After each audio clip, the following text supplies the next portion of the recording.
this is a good way or a good time to maybe segue into some of these approaches. I mean, I remember a few years ago when I was spending a lot of time on this, there seemed to be a consensus that optimizing for safe withdrawal rate was a reasonable way to approach the problem. But I know that there's been a lot of work over the last decade or so in terms of more comprehensive utility functions and just general ways to approach optimal retirement spending. You've sort of touched on a few of them, but is there a natural kind of continuum that would allow people to sort of help people to understand some of the key differences between the thinking of the different approaches? Yeah, so this actually a research study I did with Alex Margia was this idea of the retirement income style awareness, or RISA, where we read as much as we could about retirement to see how people were explaining different trade-offs or issues where you had to make a decision, wrote a bunch of questions around that, tested out to see what was important. And we found that these two primary factors help to explain how someone approaches retirement income. The first is, we call them probability-based versus safety-first. Probability-based is, I'm comfortable relying on the risk premium from the markets to fund a higher level of spending in retirement.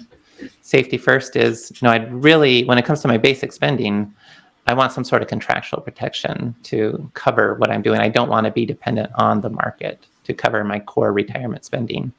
And then the other factor is optionality versus commitment. Optionality is, I want to keep my options open as much as possible to have as much flexibility to make changes, to respond to new situations and so forth. Commitment is, if I can find a strategy that will solve for my lifetime need, I'd rather commit to that and to some extent take it off my to-do list and not have to be as worried about this. And so we put those on a matrix, probability based on the right, safety first on the left, optionality on top, commitment on the bottom. That gives you 4 quadrants. That actually, the really interesting part of this for me was how well it explains the different retirement styles out there. So if you're probability-based and optionality-oriented, that we call that total return. That's like the 4% rule is the starting point. That's, I just want to use a diversified portfolio and take distributions from that to cover my retirement.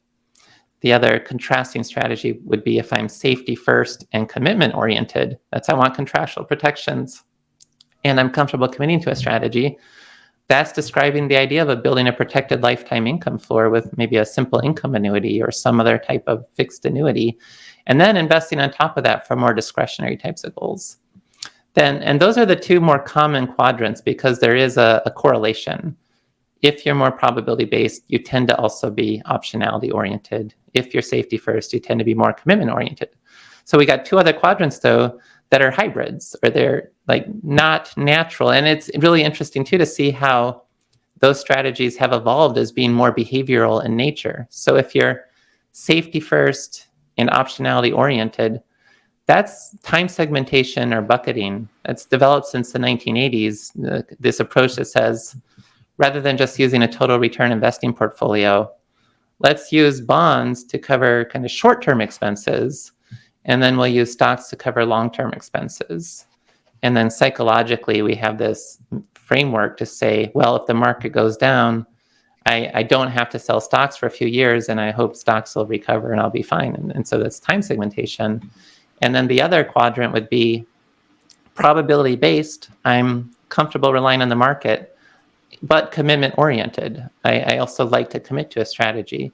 And so since the 1990s, that's this idea of a variable annuity with a guaranteed lifetime withdrawal benefit, where you can have upside investing exposure, step-up opportunities, but still have a downside floor that may be less than an income annuity.